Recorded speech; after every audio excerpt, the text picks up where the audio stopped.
Now Red's on the video. Hey everybody, this is old Big Red. He don't know what he's doing or where he's going, and he don't really care. He's a good boy.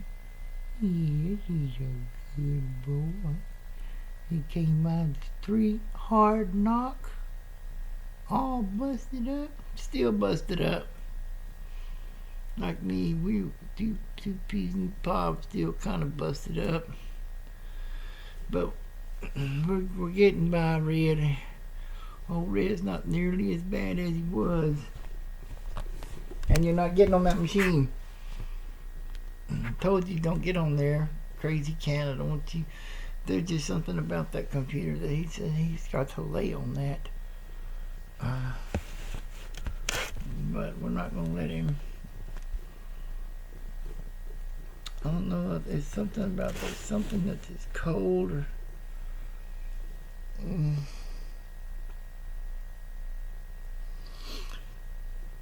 Red is probably mad at me because I haven't made Red no food today. He's got food in there. It's just a Friskies brand, and that's not his brand. That's the outside cat. So I haven't been able to get him to go get their food out. I get home this morning till 5:30. My goodness. Oh, I can't bend it up that far. It scraped my knee up real bad. It fell down. I don't think the other one is scraped up, but it's sore. It's sore. I fell on it, like a catcher might fall, like on the inside of that thing. Phew. And that's the only way I can kind of get in and out of this bed. It's crawling around. I just kind of gotta I just gotta flop. Just trying to stretch these muscles out since Red has come back over here and started the camera. Red, we weren't ready to do another one, but we'll let it roll. It's just burning content now. We ain't got nothing else to do. Sit here and die. So you could be listening to Charles Lawson. He's on the other side there right now. To put a caption in here about Charles Lawson and maybe attach one of his things. He might not want to be attached as likes of me, but Charles Lawson was a good guy. Is a good guy. Come from some very, very humble beginning mechanic like myself. I was a mechanic as an Air Force. What I did was mechanic.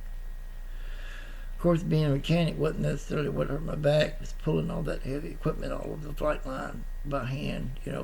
Way too heavy for one man to be trying to manhandle that stuff. That the Dash 60 has a 70-gallon gas tank on the back of it,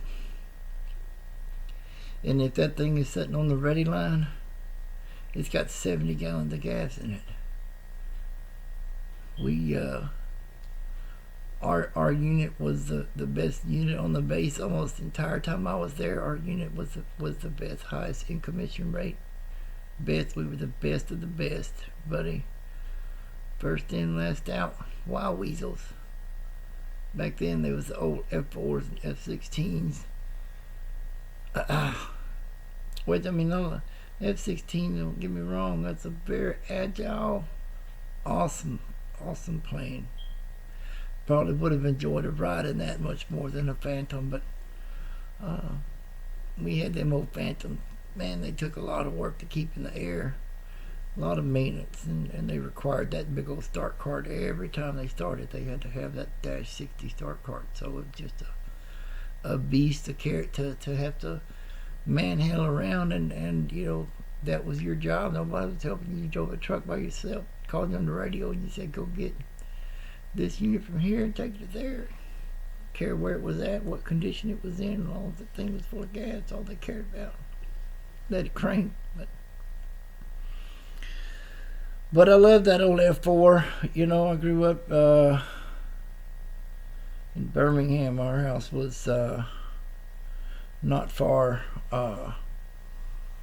that down from the in coming from the west, the flight line coming in from the west into Birmingham's airport there, and that, and as a boy growing up there, that was, they were cycling in those Phantoms all the time with the Air National Guard and stuff. Those planes would constantly come in. They would come in, missing man formation. And, I mean, I didn't understand it as a boy, but I do now. When you always see those guys coming in and be that missing diamond formation with the one guy gone. But they would literally, 400 or 500 feet above our house, because we were on top of a big hill. So, man, you hear them coming, we'd run outside. You see them coming in the fog. We'd go to the airport and watch them take off. Big old afterburners lit. So, I kind of grew up right there around those planes, and ended up there at Spain Donham working with them, and not working on them, but I worked on the flight line. My job when I wasn't in the shop working on this piece of equipment was on the flight line,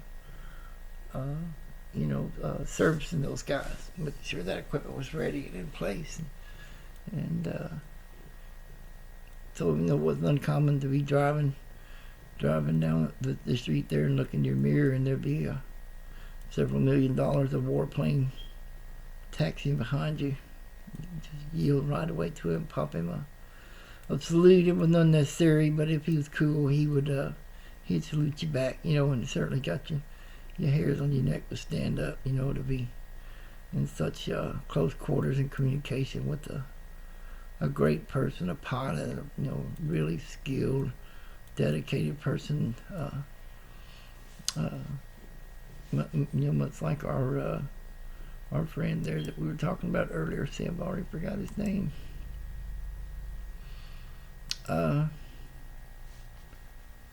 Goodness, it's just killing me. But you understand now. I'm gonna have to write his name down so I can have it in front of me.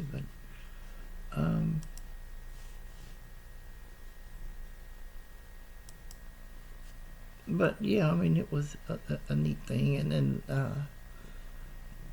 upon my departure from the air base, I spoke to the commander there. I had earned several individual accolades while I was there, and really from almost from the start, I had set myself out as a driven professionalist, and had a lot of great accomplishments. I was very proud of there at the base, and my commander agreed, and the base commander agreed, and the wing commander agreed, and the commander of the fighter squadron agreed, and they put me in the back seat of a Phantom my last day on base. My send-off was a 1-hour sightseeing tour over Germany in the back seat of a Phantom 2 Wild Weasel. And so I departed there from Germany and came back to South Carolina. It was shortly after Hugo there. Base was a mess, but it didn't matter. It was probably terrible before the hurricane. Not a nice place to be. A base I'd heard many people refer to as a place to go to retire, but I know my boss seemed to spend an inordinate amount of time at the golf course on base there, but machinery, our equipment was dilapidated, very, very poorly maintained, but it's more like airport there. It wasn't strategic or tactical, so I guess they just kind of let that go a little bit, but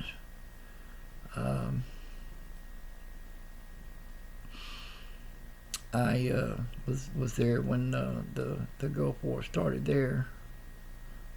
It wasn't long though. The guys that were flying those planes were the guys that I had been training the last 2 years.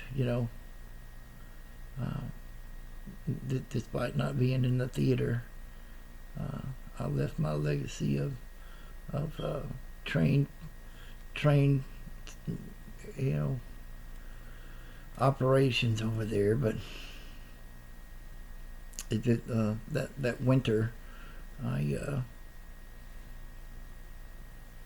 was on the flight line and ruptured a disc in my back, my very, very lower back. It was L4, L5, I think. Went down to the ground, and